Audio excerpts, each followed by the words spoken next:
Hello and welcome to BCP, Being Crisis Prepared, the business continuity podcast from Inveroy Crisis Management. Hosted today by me, Matthew Wardner. And me, Toby Ingram. And a special guest, our new member of the team, Stuart Armstrong. Hello, Matthew. So today we hope to spend about 30 minutes looking at a couple of items from the news and then a few other items that we've picked up that might be of interest to our listeners. So first of all, as the new member of the team, I've asked Stuart whether he's picked up something from the news that he wants to share with us today. Stuart. Thanks, Matthew. Yeah, I wondered if we might want to talk about something quite close to home, which was the fire in Bristol in a Premier Inn hotel, somewhere that any of us might stay either on business or on personal travel. Have we any thoughts on that? I think we do. Toby, did you want to talk about from the holiday traveller type perspectives to start with? Yeah, there are two issues here. First of all, your personal preparedness for an event that absolutely, as Stuart says, you could be involved in through no fault of your own. And secondly, the effect that it might have if you are a business traveller staying in the Premier Inn. So, first of all, ensure when you go to a place like that, an unfamiliar place, that you do actually know where the fire exit is, that you can find your way there in the event of the alarm going off, particularly if it's at night, etc. And normal precautions like that. Secondly, prepare yourself that you might lose something in that fire, because the advice is always don't try and take anything out of your room like a bag, your laptop, etc. Just get out and save your life. If that's the case and you find that you are without IT or possibly without your telephone, consider where will you find your data. Have you got your data backed up? Is it cloud-based? Have you got access to another laptop? Can you get another telephone handset, etc., etc.? And ensure, therefore, that you can recover your business effectiveness as soon as possible after the fire. I think that's a really interesting point, because it's not just the data. For example, we as a company have everything backed up on SharePoint and into the cloud, and also hard disk and so on. But my laptop, as I'm sure many others people do, the passwords are saved into the laptop on many instances. So without access to my laptop, I then have to go back and find and desperately try and remember my passwords, because it's automatically saved and therefore I don't type them in every day. Well, now if that's my bank account, if that's my documents for a client, your British Airways profile, everything is automatically linked in. So therefore, when that disaster moment happens, yes, you've survived the fire, but actually as a business you're challenged. But also, most of us will experience travel, obviously, in a business environment, but also if you're travelling with your loved ones on holiday, and you're going to, somewhere in the UK, maybe you've still lost your phones, you've lost your wallet, you've lost all your bank cards. That's bad enough. If you're overseas, you've now lost your passport, you've lost all your clothes, and yes, the hotel and the system will look after you to a point.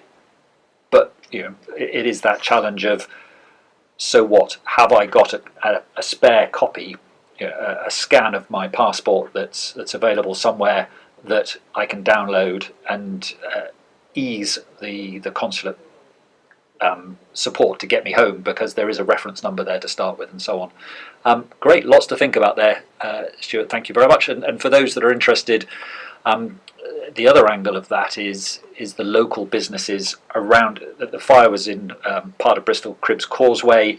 The building collapsed and closed several of the roads. Took the fire service a couple of days to make it safe, and therefore the whole traffic around the area, a couple of the businesses locally had to close while it was going on. I think there was a car dealership that diverted calls to a different site to deal with their customers, so that it's not just tragedy at that particular site, but the business continuity knock-on for the immediate surrounding area. And in this instance, quote, it's only, unquote, a couple of days, but if that's a peak period for your activity, or you're relying on a particular event to happen over that period, that is a significant challenge, and you therefore need to be able to think that through. What would happen if the classic scenario, denial of access to the premises occurs. How do you communicate to your staff to tell them not to come into work but to work from home, etc.? Even though it's not your fire, you are still impacted by it. Great, thank you, Stuart. Good one to start your time with us. Looking at another fire incident that I have been looking at this week is a fire that happened on the 2nd of July in Kentucky and impacted the Jim Beam warehouse storing 45,000 barrels of whiskey with an E. Completely destroyed, burnt for 4 or 5 days. Tragedy enough, it was approximately 1% of the Jim Beam inventory, so no immediate challenge to their availability of product and so on, because it was young and maturing in the casks. So great from that perspective, they will be able to continue business. The bit that is interesting is the sort of reputational challenge. This, when one looks at the scenario and the history, there have been a number of similar events over the last decade or so. And in this event, because it's next to a river, because that's where distilleries used to be, because of the need for water, the runoff from the firefight caused a 23-mile plume, as they call it, of whiskey in the water, which led to a growth, apparently, of bacteria, which fed on the oxygen in the water, which led to a depletion of dissolved oxygen. And it's too early to say exactly how many fish died, but thousands. And the last instance of this in the Kentucky River, 228,000 fish died as a result of the incident. So, if you like, a double tragedy. One is the impact of a fire in itself, and the stress and pressure put on the community, and the firefighters dealing with something that allegedly was caused by a lightning strike because the lightning protection didn't work. There's a whole topic there of, we all trust things to do what they say on the tin, and then they fail. How do you test something to failure without actually having a lightning strike? But when it happens, why do we still have a warehouse for whiskey next to somewhere that can have an environmental impact like that? Why don't we put a whiskey warehouse somewhere that isn't going to have that if it's going to burst into flames? The other thing that struck me was, in the UK, there's a thing called Control of Major Accident Hazard Regulations 2015 that means that all sites of a high risk have to comply to a set of regulations. In Scotland alone, there are approximately 78 whisky sites that are listed on the register. Interestingly, 6 of whom are owned by Beam Suntoy, the owners of Jim Beam. And try as I might, I couldn't find a single instance of a fire related directly to a distillery. There's one recently in Yorkshire for a gin distillery, but they think that was an electrical issue rather than anything else. So if we've got none in the UK that I could find in the recent past, since these regulations brought into effect, certainly, why isn't industry best practice copied internationally? And that just, given that Jim Beam has sites in the UK and in America, why is it that the American one doesn't follow a recognised way of working? Yes, I think that's a very interesting point, because, of course, international standards are applied very rigorously in some industries, but notably the airline industry, where if there's either an accident or a near miss, the full facts are published across the industry worldwide within 24 hours so that everybody can learn from either the incident or the near miss and prevent recurrence in the future. That philosophy would be very easy to apply across any worldwide industry that contains a hazard. Yeah. And in today's, as you say, Matthew, in today's environment of easier transport links, you could quite easily move your distillery away from the fragile ecosystem of a river. And if you need the water from that river, you transport the water to the new distillery. Yep. Don't leave the distillery where it sits right on top of something which is incredibly vulnerable to damage, and that damage is almost unrecoverable. And I would say that if you're going to apply a standard across the world, there should be a system whereby a distillery like that is given a choice. you either move or we're going to close you down because the risk is too big. Yeah. And I think certainly if there's any of our listeners from the industry, delighted to hear from you, because I'm sure there is logic, part of which though sadly seems to be we've always done it this way. And looking at the design of the warehouses in the States, the reports talk about they've not changed since the 1950s, and their wooden construction. Right, so you've got a wooden construction full of highly flammable material in the middle of a wooded area next to a river. Right, and sadly, not sadly, reassuringly, the environmental lobby is now such that we are no longer quite so tolerant of big business causing damage to the environment, and it would be interesting to hear from anyone who has a background in that can offer some insights.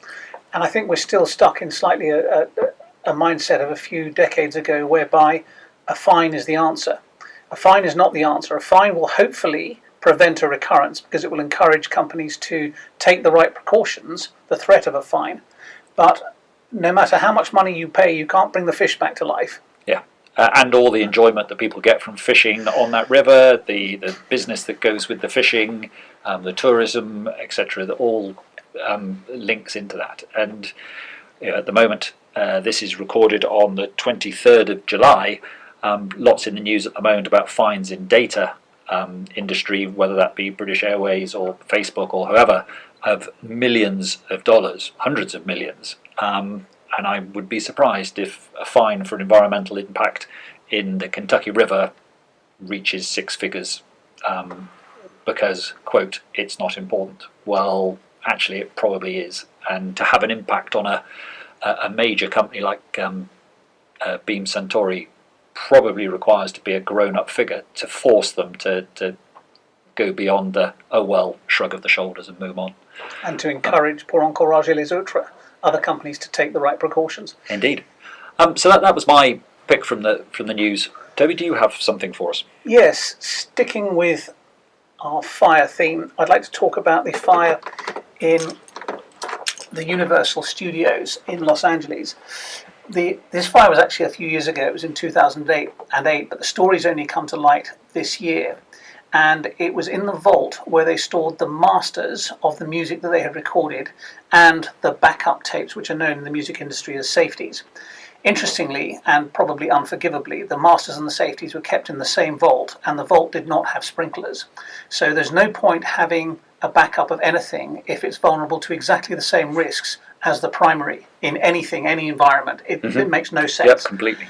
You've lost about 500,000 titles there, including from artists such as Louis Armstrong, Judy Garland, Ella Fitzgerald, Ray Charles, Aretha Franklin, and the list goes on.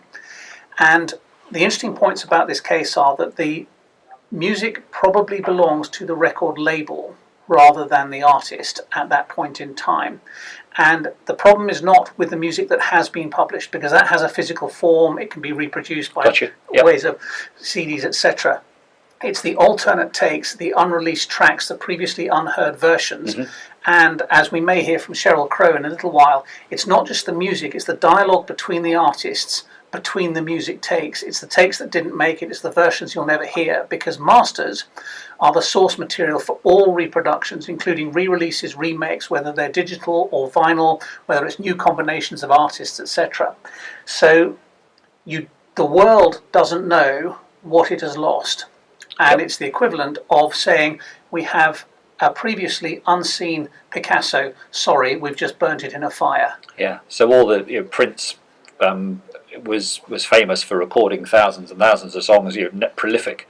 If that happened to his collection, that ability for future generations to have a new Prince album has just quite literally gone up in smoke. And the interesting thing is how you manage an incident like this, because in my view, and very happy to take any calls from Universal executives who will challenge my view, but I think they could not have handled it worse. First of all, they didn't talk about the impact for 11 years. That straight away smacks of deception. When the New York Times uncovered the story and published it this year, Universal commented that this incident was deeply unfortunate, but the New York Times story contains numerous inaccuracies, misleading statements, contradictions, and fundamental misunderstandings of the scope of the incident, and that the fire did not affect the availability of commercially released music, nor impacted the artist's compensation. All true and all completely irrelevant. Yeah. We're not talking about the published music, we're talking about the unpublished music. Yeah. And I guess it's the emotional link as well to that work is so difficult to quantify. I'm looking at that list of artists, and there are many more in the modern day. I remember listening to some of those when I was young. I remember my parents listening to some of them. And I am extremely sad that the sounds that I've not yet heard are never going to come to light. And exactly as you say, music is such an emotional issue for so many people that if you are safeguarding something that touches people's emotions, something to do with the world of art, you need to understand the impact it's going to have. And it's not legal and it's not financial, it's an emotional impact. Yeah. And there is a class action being launched against Universal at the moment, a class action being one that other people can join in later if the verdict is correct. It's currently for about $100 million, so £78 million.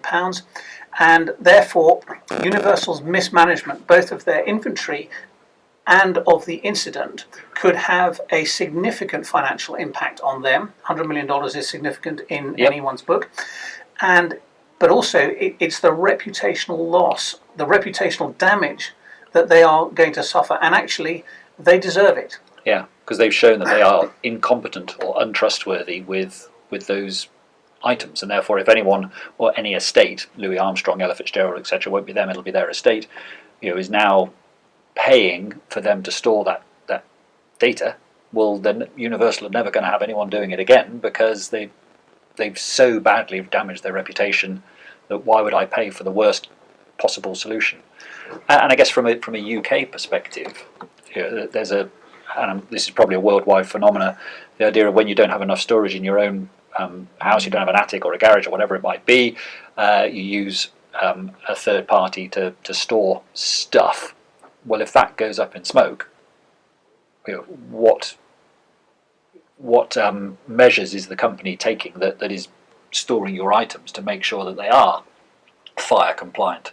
It's probably not the first thing you check. The first thing you check is, have they got enough space and how much they're going to charge you, and you sort of sign on the dotted line. But if you put your wedding photographs in there, the christening certificate of your children, because we don't look at that very often, therefore it can go into storage, it's gone, and that's quite important. And it's the same with a business. Your records and all your data, where is it, and is it backed up? You don't keep the backup for all your company business on the hard drive in the office in which you keep all your hard drives in the first place, because you lose one, you lose both. Really good example. And I've got the quote here from Sheryl Crow, which I'll just play for you. If anyone's interested, this is taken live or direct from the BBC article that you can Google, but here's Sheryl Crow. It absolutely grieves me. I can't understand, first and foremost, how you could store anything in a vault that didn't have sprinklers. And secondly, I can't understand how you could make safeties and have them in the same vault. Clearly not been properly articulated to the person who's directly affected, in that case, Sheryl Crow. So, interesting. Thank you, Toby, for bringing that one up. And if you're interested in more information about both the Universal Studios situation and the Jim Beam fire, we've created a couple of blogs. They're available on our website. Go to our website, tab at the top that says blogs, and you'll find extra information with links that can take you to further sources if that is something you wish to do. Thank you. So just two things that we wish to finish on, because we're conscious that we're trying desperately to keep it to 30 minutes, is this last month we've done a certain amount of travel, including visiting Mexico, and therefore I just wanted to spend a few minutes talking about safe travel and what that might be, conscious that many of our listeners will either directly themselves travel, or they could well be responsible for members of their company, their travel safety and how that works. And Mexico, a fantastic city, but it is the kidnap for ransom centre for the world. Any search online will give you the statistics, but it is an eye-opener, and there are many different forms that kidnap can take. So if you are travelling to Mexico what does one do about it? And rather than not go, what measures can you take? And so I thought I'd spend perhaps a chat with Stuart on some of these issues, ranging from the straightforward stuff to perhaps the more advanced. But Stuart, do you want to start with a couple of thoughts?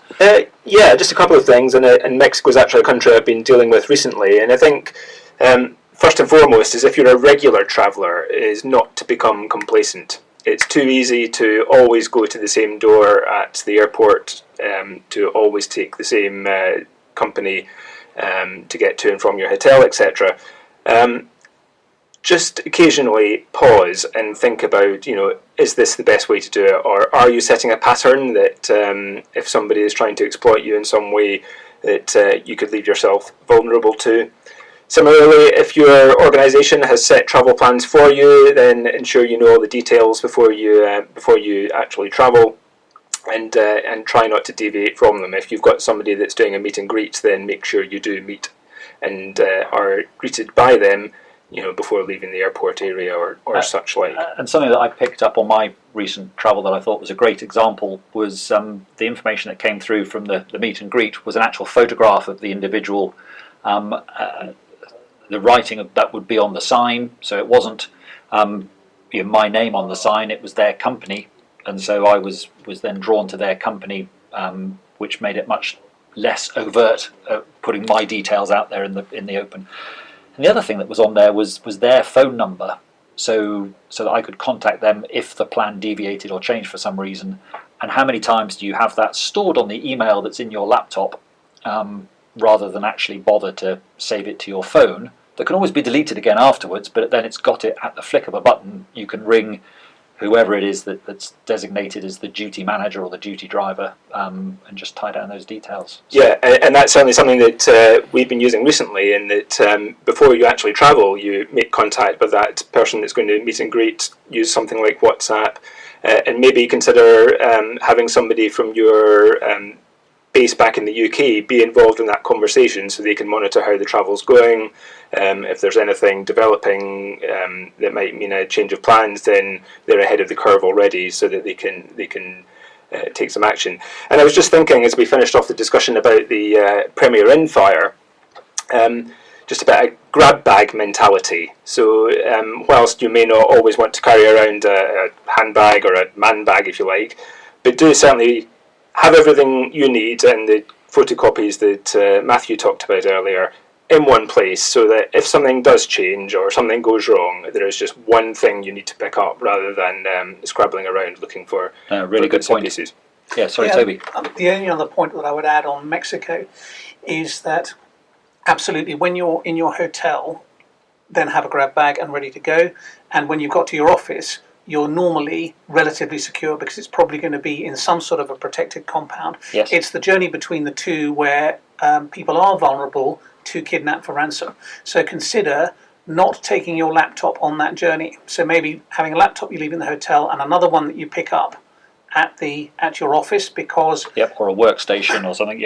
Something of that nature, because kidnappers are not dumb these days. They will. If you're carrying a laptop, they will look at it, they will persuade you to give the password, and then they have your data, and they are not averse to auctioning your data amongst your competitors, or selling your data, or charging you to get your data back, or to not publish it. So just remove one business risk there by means of good administrative arrangements of being able to log on to your system at your office. And I know it's convenient to always have your laptop with you, but consider the risks. Yep, no, that's a good point. It ties on to something that I was thinking of. Really obvious, perhaps, but do you need to travel with all the cards that you ordinarily carry in a purse or a wallet? If you're travelling, perhaps think about, well, there's one card that I'm going to use, so just carry the one card. And if it's a business bank account, do you need to take your personal bank card with you, because you're just creating more risk of what happens if ... And certainly in some areas of the world, some high-risk areas where we've operated, a de-escalation pack is advised. So if you're travelling in a car, you have a packet of cigarettes, an old mobile phone handset, $50, which you can get at easily, so that if you get stopped at a roadblock, and if you lose those, that's not a huge issue, and that might get you out of trouble, without you losing all your personal bank cards, your actual mobile phone, your data, and $1,000. Yeah, recognising that quite often the kidnapper, if you give them some duff old phone, they will recognise that it's a duff old phone. So it needs to be. It needs to be not a Nokia, whatever the Nokias were, and have sufficient sort of usage that it looks as though it is the phone that you use, as opposed to something that's actually a piece of junk. So because, as you say, the kidnappers are not stupid. They do this for a business, and we need to be conscious of that. The other thing that I picked up on, perhaps following on from Stuart's piece there, is just being aware of your surroundings.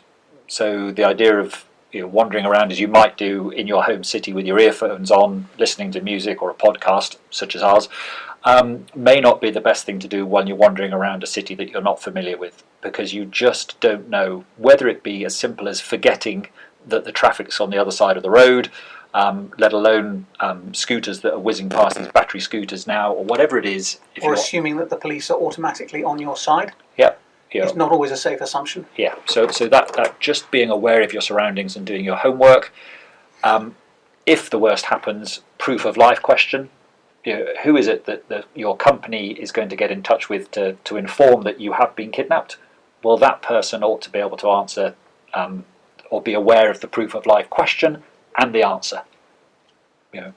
Preferably not something like, where do you live, where anyone can answer, but something that only a loved one would know, would make sense. And I think the final piece is perhaps about the wider challenges. I don't know, Stuart, whether you wanted to add something on that, the environmental issues. Just be aware, obviously, if you're travelling in a business scenario, you may be fairly city-based or certainly urban-based. But remember that environments do change. Seasonality is a big issue in the tropics, for example, with monsoon season and hurricane season. And so do log on to the FCO website or similar travel advice websites. Keep yourself updated of what you can expect at that time of year and be prepared for it. For example, again, talking about Mexico, there's a volcano fairly near Mexico City that is occasionally more active for certain periods, and that does cause air quality issues. And then, of course, there are all the usual vaccinations and health checks that you should do before you travel anywhere new. And don't forget to keep them up to date. Yeah, and I think perhaps finally for any listener, two sources of information. The Foreign and Commonwealth Office website will give you a country list that you can search and gives you some really good direct advice. And then the second one is that your insurer will also likely have a website that you can link into that will give you up-to-date advice.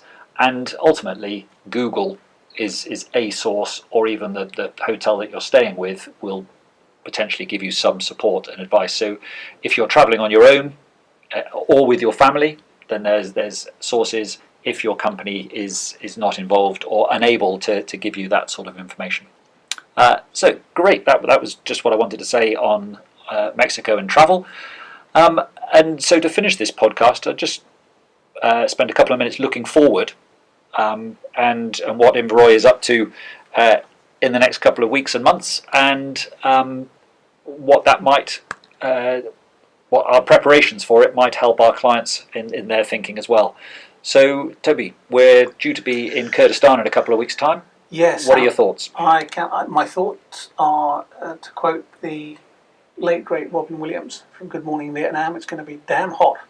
Really, really hot. I think it's 48 degrees with 70% humidity or something like that. And the obvious conclusion is that as individuals, we're both responsible for our own resilience. So if you travel to an environment like that, you need to understand how much time you'll spend out of air conditioning. And if you're out of air conditioning, how to rehydrate properly and sensibly.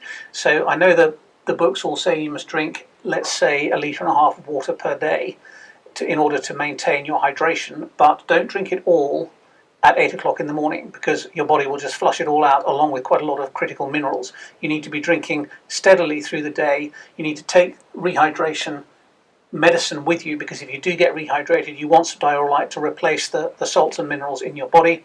You need to understand what you can and can't do. So as you said, understand your environment. And if you are a ultra marathon runner, by the way, listeners, like Matthew is, then go steady.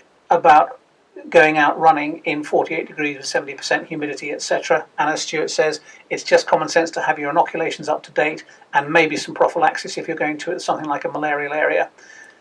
Yeah, I think the hydration piece is really interesting, and as Toby says, yes, I do a bit of running, and there are many studies recently that report people who complete a marathon, for example, they wonder why they feel ill, or indeed in worst case scenario, people have died.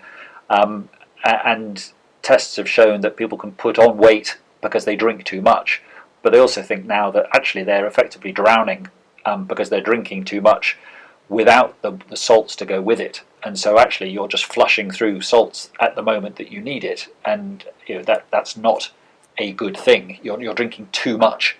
So that balance of little and often, and mixing it with some form of electrolyte to put the salts and minerals back in is key, especially when it's ridiculously hot. And the good old thing about slip, slap, slop, I think, as the Australians call it, of make sure you're covered up, stick a hat on, put some sun cream on. It's so obvious, but when you're in a business environment and potentially you've got personal protective equipment on and a helmet and all the rest of it, you think you're okay, but your hands, your face, anything that's exposed at 48 degrees will burn. So we're very conscious of that, and we hopefully will not suffer, but you never know.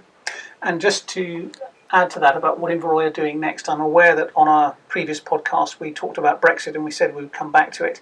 We're going to give that a miss today, because today is the day that we find out who the new Prime Minister is, which may have an effect on the advice we give about Brexit from tomorrow. So probably expect the next Brexit section in the next podcast. Thanks for that, Toby. And anything finally from you, Stuart, on before we call it a day? Nope, glad to be here. No, in which case, ladies and gentlemen, thank you very much for listening to our fourth podcast.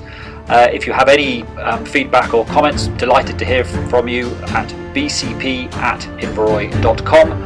If you've got a rant, if you want some jargon that needs busting, if you've got a story you'd like us to explore, please do let us know. Thanks very much.